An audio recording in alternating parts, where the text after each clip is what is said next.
The text message came through as I was driving home, the rain pelting my windshield in heavy, relentless sheets. I hadn't heard from Alex in days, and the absence of our usual texts felt wrong in a way I couldn't explain. But then, that one message, blinking up at me from the screen. "We need to talk." I felt a chill run down my spine.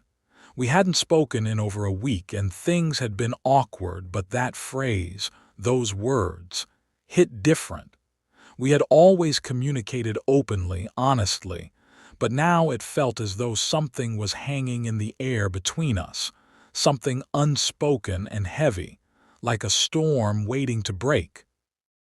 I pulled over, my heart racing. It wasn't like Alex to send vague, ominous messages. My finger hovered over the phone, unsure if I should reply or just call. The unease gnawed at me, a gnawing ache in my stomach I couldn't ignore. What had changed? What happened? For years, Alex had been my best friend. We shared everything, our dreams, our heartbreaks, our deepest fears. We had weathered each other's storms, held each other's hands through the most difficult parts of life. But in the last few months, I could feel something shifting between us, like a current just below the surface, pulling us in a direction neither of us could name. I typed a response, my fingers trembling, but before I could hit send, another message appeared. It was from a number I didn't recognize. My heart skipped. I opened it with trembling hands. It was a photo, Alex and someone else standing too close for comfort, their arms around each other in a way that felt all too intimate. My stomach dropped. The image was clear, painfully clear. Alex, my best friend, my constant, was standing there, smiling with someone else. A new person, someone I didn't know, someone I wasn't ready to acknowledge in the life that had always been ours. It was the kind of image that made you wonder if everything you knew was a lie. A flood of emotions swirled inside me: anger, confusion, betrayal, and something else I couldn't quite place. But most of all, fear. Fear that the friendship I had leaned on for so long was crumbling, shifting into something unrecognizable. I hadn't prepared myself for this moment. This wasn't the kind of revelation I was expecting. I had assumed the worst, yes, but not this. I had never considered that the person I thought I knew better than anyone might change in a way that left me behind. My phone buzzed again. It was Alex's name. I could feel my heart racing, my palms sweating. This was it. I pressed the green button to answer. "Hey," Alex's voice was small, tentative. I think it's time to tell you something. Something I've been keeping from you for a long time now." I swallowed hard, the lump in my throat threatening to choke me. What was it? Was this the apology I was expecting, or something worse? I've always loved you," Alex continued, each word like a weight dropping into the pit of my stomach. But it wasn't until recently that I realized I didn't just love you like a friend. The air around me thickened. The truth hung in the space between us, raw and painful and blindingly bright. I couldn't breathe. The words echoed in my ears, reverberating through my entire body, shaking the very core of me. Loved me. I stumbled back, leaning against the car door, my knuckles white as I gripped the steering wheel for support. The rain had only intensified, and the world outside seemed to blur as I tried to make sense of what Alex had just confessed.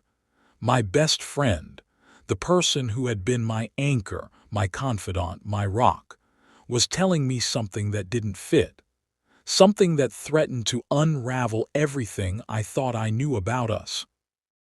You love me," I finally managed to speak, though my voice felt foreign, cracked with disbelief. There was no answer at first, just silence on the other end of the line. The longer I waited, the more I realized this wasn't just a passing confession. This wasn't a, hey, I have a crush on you kind of moment. This was something deeper, something permanent, something that could change everything. And the worst part, I wasn't sure if I was ready for that change, for the shifting tides that would come with it. I do. Alex's voice trembled now, but there was a certain finality in it. I always have. The words hung there, impossible to ignore, pulling me in every direction at once. My mind raced, scrambling for answers that weren't there. How long, I wanted to ask, but the question felt irrelevant. How long had Alex been holding this inside? How long had I been blind to the subtle, quiet ways that love had wormed its way into our friendship? I never meant for it to be like this, Alex continued. But I couldn't keep lying to you anymore. I couldn't keep pretending I was okay with just being your friend when my heart was telling me something different. The rawness in Alex's voice made my chest tighten, and for a split second, I thought I could hear the familiar ache of vulnerability, the one that had always been reserved for me, shared only with me. But now it was tinged with something else, desperation. It was as if Alex had been waiting for me to catch up to a truth that had been hiding in plain sight, and in that moment, I realized how much we had both been avoiding. I had never thought about it, never once entertained the idea of us being anything more than friends. But the reality of it now, the weight of it, felt like an entirely different kind of truth. I don't know what to say, I whispered, my voice shaking. My mind was still reeling, trying to piece things together, trying to process what this meant. Did I feel the same way? That was the question that kept echoing in my head, the one I wasn't ready to confront. And yet, deep down, buried beneath the confusion, I realized there was something familiar, something warm, stirring inside me. Something I had ignored for far too long. But admitting it to myself would mean acknowledging that everything I thought I knew about Alex, about our bond, was about to change forever. Could I accept that? Could I accept that our friendship, this perfect, untouchable bond, might now be a lie? Or was this the beginning of something new, something unpredictable and exhilarating?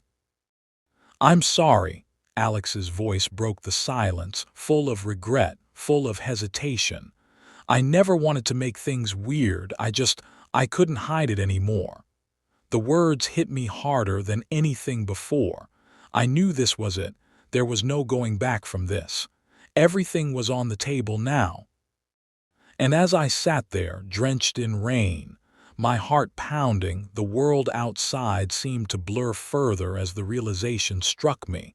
This was the moment that would decide everything. There would be no easy way out, no safe space left to retreat to. Whatever happened next, we were crossing a line we could never uncross, and it terrified me. The next few seconds felt like an eternity. My heart was racing, each beat louder than the last, drowning out the sound of the rain that continued to fall in relentless sheets. I wanted to say something, anything, to make sense of this, to somehow put the pieces together in a way that didn't leave me feeling like I was spiraling into a world I wasn't prepared for. But nothing came. I had no script, no rehearsed line to deliver. It was raw and messy and real. And I wasn't ready for that. How could I be? How could I ever have prepared myself for the truth that had been hidden in plain sight for so long? I need time, I finally managed to say, the words coming out strained, broken. I didn't know if I was telling Alex this because I truly needed time, or because I needed to distance myself from this feeling, the overwhelming sensation that the ground beneath me had shifted and nothing would ever feel the same again. I understand, Alex replied, the weight of those two words settling in my chest like a stone. The understanding in Alex's voice wasn't the kind that brought comfort. It was the kind that made the reality of the situation feel even heavier. It felt like a quiet resignation, as if Alex had known this conversation was coming, that it would be a turning point, and that there was no escaping it. "I don't know what's going to happen between us," I continued, though I wasn't entirely sure I meant it. I wanted to believe that time would somehow put everything back in place, that we could return to our old friendship, the one that had been built on years of shared moments and unspoken bonds. But deep down, I knew that wasn't true. I could never go back. Even if I tried to convince myself that I could, it wouldn't be the same. Nothing would be the same. "I don't either," Alex said quietly, a sorrowful note in their voice that I hadn't heard before. "But I couldn't keep pretending it wasn't there anymore. I had to tell you. And no matter what happens, I'll always care about you. Always." I could feel the tears pricking at the back of my eyes, threatening to spill over. I hated how vulnerable I felt in this moment, how exposed and raw. I didn't know if I was angry at Alex for putting me in this position or angry at myself for not seeing it sooner. Why hadn't I seen it? Maybe I had, but I had buried it, buried my own feelings, afraid of what they meant, afraid of what they could mean. "I care about you too," I said, my voice barely above a whisper. "But I don't know what I feel right now." My words hung in the air between us, thick with uncertainty. I wanted to say more, to unravel the chaos that was swirling inside of me, but I didn't have the words. I didn't know if there even were any words that could encapsulate this moment, this feeling that had snuck up on me like a storm, catching me off guard, tearing apart the life I had thought was unshakable. The silence that followed felt unbearable. It was a silence filled with so many unspoken things, questions, fears, desires, regrets. But underneath it all, there was also something else. A flicker of something I hadn't expected. A possibility. I tried to push it away, but it refused to leave. It lingered, tucked into the corner of my heart, just out of reach. And I knew then, with a bone-deep certainty, that whatever was happening between us now was bigger than anything we'd ever had before. This wasn't just about a confession. This was a collision. A collision between what we had been and what we might become. And that thought, as terrifying as it was, sent a shiver through me. Because even in the midst of all this uncertainty, I knew one thing for sure. We could never go back to being just friends again, no matter how hard we tried. The days that followed were a blur, filled with tension, confusion, and a haunting quietness that felt like an unspoken agreement between us to pretend nothing had changed, even though everything had. We avoided the topic, sidestepping it like a crack in the sidewalk we both feared to step on. But no matter how many distractions I threw myself into, no matter how many walls I built to keep the weight of Alex's confession at bay, the truth always crept back in, lurking just behind my thoughts, gnawing at the edges of my consciousness. We had crossed a line and I couldn't unsee it, no matter how much I wanted to. I couldn't help but replay that moment over and over in my head. The sound of Alex's voice, the hesitancy in their words, the raw vulnerability that had cracked through the surface of our friendship and laid bare something neither of us were ready for. I kept asking myself why this felt so complicated. I had known Alex for years, shared pieces of my soul with them. Yet now, the idea of crossing that line into something more felt like stepping into uncharted territory. It wasn't just the idea of love that scared me. It was the idea of losing what we had, of risking the bond we had built, the one that had always felt so unshakable, so steady. Could it really survive this? One night, A week after our conversation, I found myself standing outside Alex's apartment. I had told myself I wouldn't do this, that I needed more time. But time had only made the questions louder, the need for answers more urgent. I stood there, my breath catching in the cold night air, unsure of whether I was going to knock or turn away. I knew I had to face it, face them. The person who had been a constant presence in my life, the person who was now standing on the precipice of something so terrifyingly unknown. I reached for my phone, fingers trembling, and I typed out a message. "Can we talk?" I hit send before I could change my mind. The reply came almost instantly. "Yeah, come up." I took a deep breath and pressed the buzzer. A few seconds later, the door clicked open and I made my way up.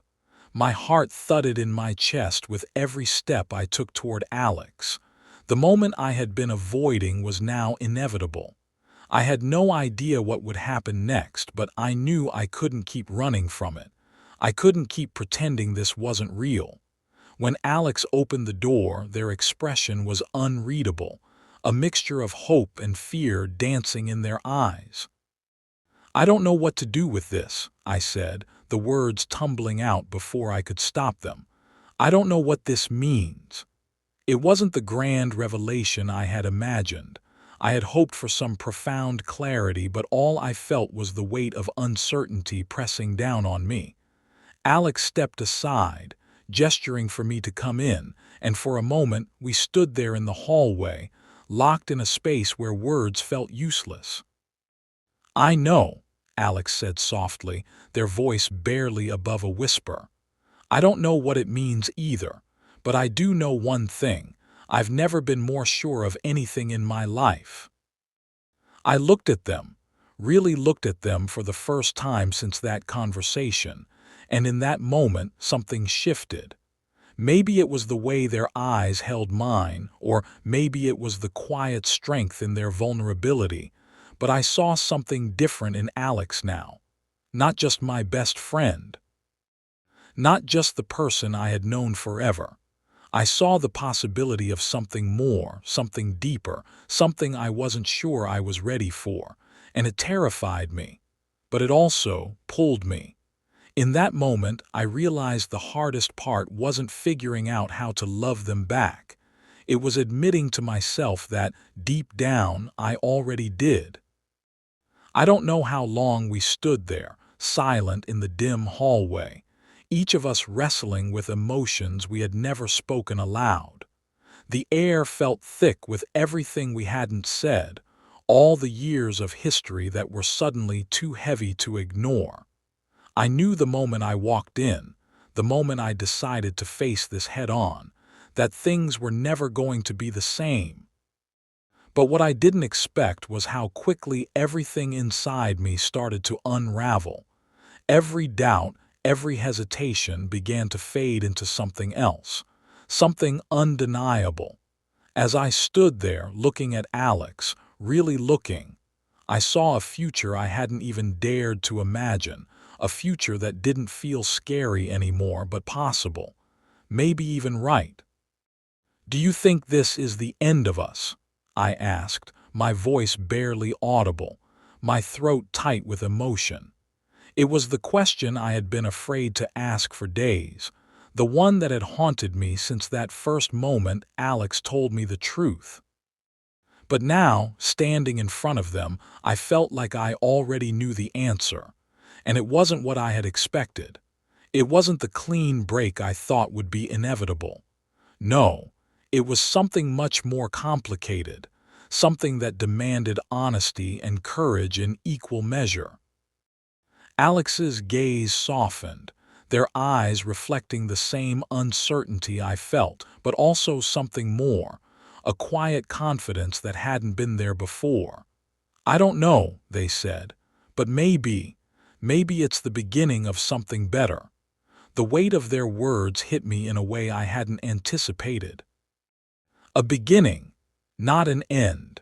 Not a closed chapter, but an opening into something new, something that neither of us fully understood but were willing to explore together. My heart beat faster, not out of fear but out of hope, something I hadn't allowed myself to feel in a long time. The silence between us hung heavy, but in that silence, there was a new understanding, a new possibility. And then, without thinking, without hesitating, I stepped forward. I didn't ask myself why, or whether it was the right thing to do.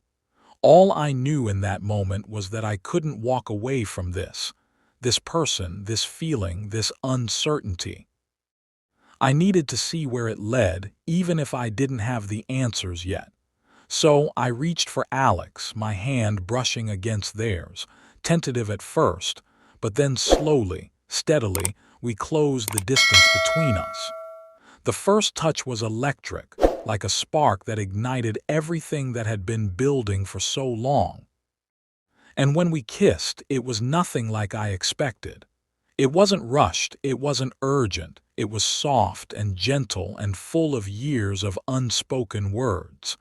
In that kiss, I could feel everything: the fear, the longing, the love that had been waiting to be acknowledged, waiting to be freed. The world outside may have been dark and uncertain, but in that moment, in Alex's arms, it felt like we had found something worth fighting for, something worth waiting for. Because no matter how long it had taken us to get here, no matter how much pain or confusion it had caused along the way, this was worth it. And as I pulled back just enough to look into their eyes, I knew it for sure. We were no longer just best friends. We were something more. And maybe, just maybe, that was exactly what we were always meant to be.